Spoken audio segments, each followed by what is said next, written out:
Warning: this video contains spoilers for Beowulf. Viewer discretion is advised.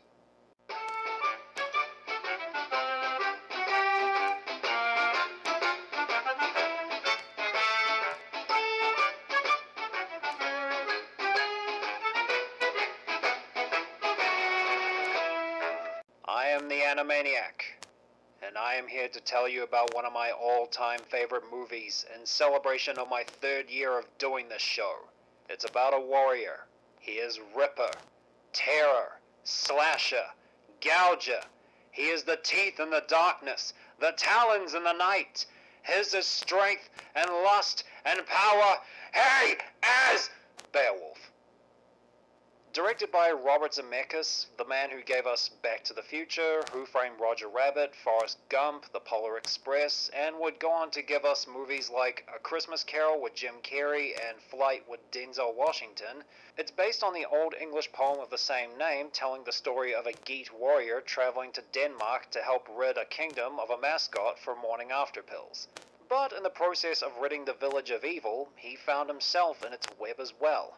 I was 12, going on 13, when this movie was released in theaters, but I didn't see it until one of my older brothers got a hold of the director's cut on DVD. And with the world feeling like girl power is everywhere, it's good for a guy like me to indulge in something incredibly manly to balance things out. And can you get any more manly than a movie with a character like Beowulf?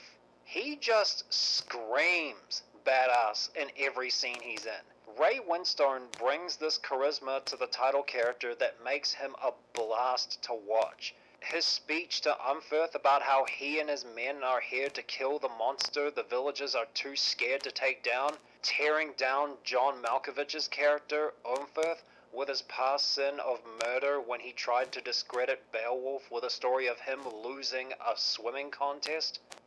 They say you kill both your brothers when you witness them having knowledge of your mother. I have another true thing to tell, Umferth, kinslayer. If your strength and heart was as strong and fierce as your words, Grendel wouldn't feel free to murder and gorge on your people without fear of retaliation. Tonight will be different. Tonight he will find Geats waiting for him, not frightened sheep like you. A speech like that makes Beowulf a man I want to follow into battle despite the danger. The monster that's been terrorizing their village is named Grendel. He only attacks them because the noise they make in the mead hall is too much for his sensitive ears. When he attacks them, the fire turns blue and spirals up to the ceiling that somehow makes a strobe light effect for both times he attacks. It adds another uncomfortable layer to an already horrifying scenario. Might as well get this out of the way, as this is good a time to talk about the animation. This was around the time of Mars Needs Moms and The Polar Express were making motion capture animated movies not look so good. Beowulf looks much better than those before it, and if there are any parts where the Uncanny Valley works to its advantage, it's with how ugly Grendel looks. The action in this is decent, but whenever anyone is knocked back, it's a bit floaty, meaning I don't feel the impact as much as intended. For an M-rated movie from 2007, there's quite a bit of gore in this. People getting impaled, ripped apart, their heads being eaten, and a still beating heart getting ripped out. Once word of Grendel's death spreads through the land, everyone thinks it's over, right? Like Beowulf and his men can move on to something else? Not if his mother has anything to say about it. But judging from all these bodies hanging from the mead hall ceiling the next morning, the Geats may have to start charging King Hrothgar for them to stay longer.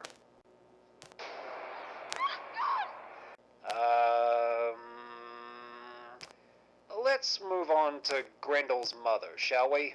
I'll be back to examine that corpse. During the scene where Beowulf goes into the cave where she and her son dwell and meet for the first time, she starts stroking his ego in two ways. When she convinces him to give her another son and the golden drinking horn, promising to make him a legendary king. Angelina Jolie carries herself with unwavering confidence in this role. And at first you might think, how is someone like her going to make Beowulf king? Well, Anthony Hopkins' character, King Hrothgar, is hinted at being Grendel's father, and when he picks up on Beowulf lying about slaying her, that's when Hrothgar sees the mother isn't his problem anymore, leaving the kingdom to Beowulf and proceeding to take his own life. So Grendel's mother was able to take advantage of Hrothgar and Beowulf's desires to sustain her grip on the land.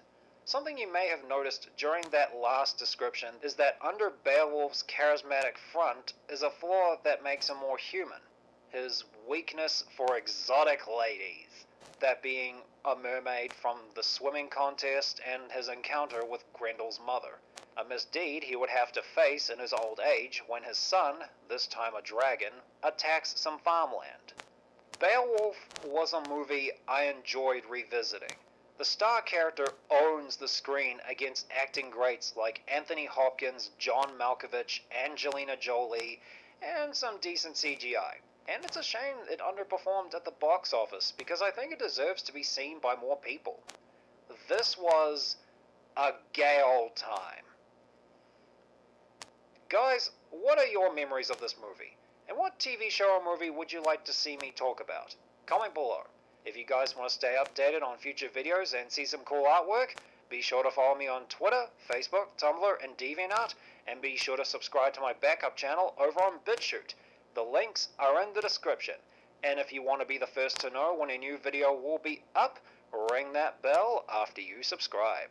Thanks for watching, and I'll see you guys next time.